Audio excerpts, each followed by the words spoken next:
आज घर घर में लड़ाई झगड़े कलह के वातावरण बने हुए हैं और उसका कारण है आपकी नेगेटिव सोच और आपके घर की नेगेटिव ऊर्जा। और तीसरा कारण है आपकी तृष्णा। अब हम इस बारे में चर्चा करें और जानेंगे कि आपके घर में भी कहीं इस प्रकार की गलतियां नहीं हो रही। जिस घर में अधिक अधिक सामग्रियों का भराव हो जाता है, अनावश्यक सामग्रियां घर में भरी रहती हैं, घर में सफाई स्वच्छता और शुद्धि का ध्यान नहीं रखा जाता है, रजस्वला स्त्री इधर उधर जाकर के सभी सामग्रियों को स्पर्श करके अशुद्ध कर देती है, घर में कूड़ा करकट आदि गंदगी अधिक फैली रहती है, इससे आपके घर में नेगेटिव ऊर्जा का आगमन होता है। हमारे यहाँ आयुर्वेद ग्रंथ है जिसका नाम है कल्याण कारकम। उस ग्रंथ में आचार्य उग्रादित्य मुनि महाराज लिखते हैं कि जिस घर में स्वच्छता और शुद्धि का ध्यान नहीं रखा जाता, उस घर में ग्रह और व्यंतर आदि देवता परेशान करने के लिए तत्पर हो जाते हैं। इसका तात्पर्य कि उस घर में नेगेटिव ऊर्जा का आगमन होने लगता है। दूसरा कारण है आपकी नेगेटिव सोच। आज हर व्यक्ति किसी चीज को सीधे तरीके से नहीं देखना चाहता, जब भी देखता है तो उल्टे ही तरीके से देखता है।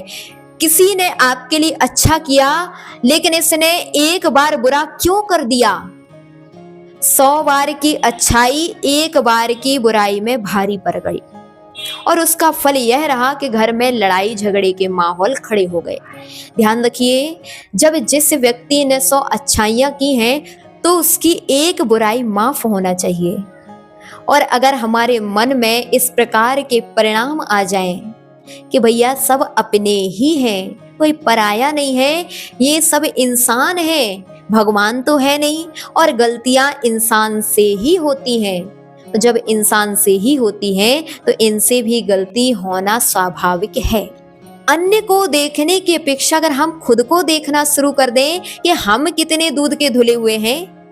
हम औरों की गलतियां देखते हैं लेकिन हम अपनी गलतियां क्यों नहीं देखते कि हम भी तो गलतियों के भंडार हैं। इसी प्रकार दूसरा भी गलती कर सकता है। अब उसमें इतना बड़ा इशू बनाने की आवश्यकता ही क्या है? उस बात को अगर आप छोटा करके शांत कर दें तो घर में लड़ाइयां ना हो।